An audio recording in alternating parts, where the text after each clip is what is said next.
இன்றைக்கி ஃப்ரெஷ்ஷாக இருக்க மல்லித்தலையை வச்சு தொக்கு பண்ணலாம். இதுக்கு மல்லித்தலையை நல்லா அலசிட்டு ஈரம் இல்லாமல் காய வச்சு எடுத்துக்கோங்க. 2 டேபிள் ஸ்பூன் கடலைப்பருப்பு, 2 டேபிள் ஸ்பூன் உளுந்து, இதை நல்லா செவக்க வறுத்து எடுத்துக்கோங்க. மீடியம் ஃப்ளேமில் வச்சு வறுத்துக்கோங்க. அதிகமாக வச்சிங்கன்னா கரிஞ்சிரும். ஒரு சின்ன லெமன் சைஸ் அளவுக்கு புளி எடுத்துக்கோங்க. அதையும் வறுத்துட்டு சேர்த்துக்கோங்க.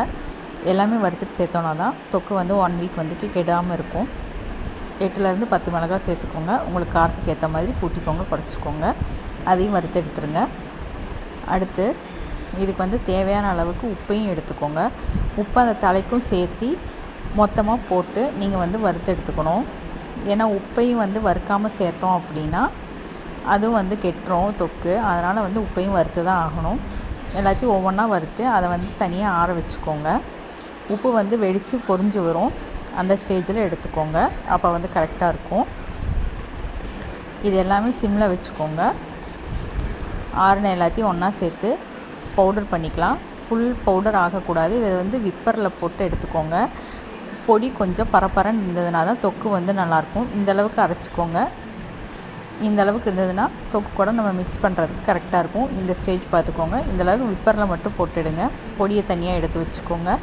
இப்போ நம்ம வாஷ் பண்ணி வச்சுருக்கிற மல்லித்தலையை கொஞ்சம் கொஞ்சமாக மிக்ஸி ஜாரில் சேர்த்து அதையும் விப்பரில் போட்டு எடுத்துக்கோங்க. ஃபுல்லாக போட்டு கிரைண்ட் பண்ணிங்கன்னா அது வந்து கசகசன்னு ஆயிரும். இந்தளவுக்கு பரப்பரன்னு தான் இருக்கணும். அப்போ தான் வந்து நம்மளுக்கு தொக்கு நல்லாயிருக்கும். இதோ பாருங்கள், இந்தளவுக்கு இருக்கணும். இதை வந்து அந்த பொடியோடு போட்டு எல்லாம் ஃபுல்லாக நம்ம மிக்ஸ் பண்ணி வச்சுக்கலாம்.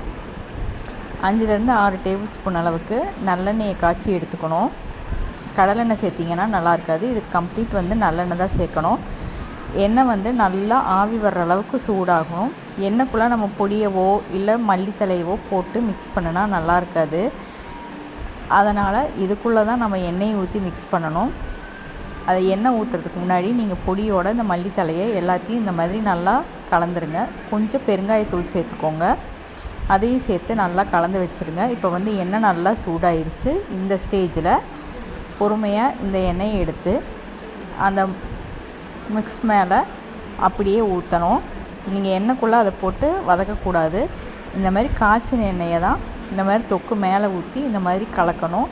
முதல்ல பார்த்திங்கன்னா உங்களுக்கு எண்ணெய் ஜாஸ்தி இருக்க மாதிரி இருக்கும். பட் வந்து அது கொஞ்சம் கொஞ்சமாக அப்படியே உள்ளே இழுத்துரும். ஏதோ இந்த அளவுக்கு இழுத்துரும் நம்மளுக்கு. அப்போ நம்ம சாப்பிடும்போது கரெக்டாக இருக்கும். இப்போ சரியாயிடுச்சு, எல்லாமே இழுத்துருச்சு. இது வந்து இட்லி, தோசை, சப்பாத்தி, ரைஸ்க்கு எல்லாத்துக்குமே நல்லாயிருக்கும். ட்ரை பண்ணி பாருங்கள்.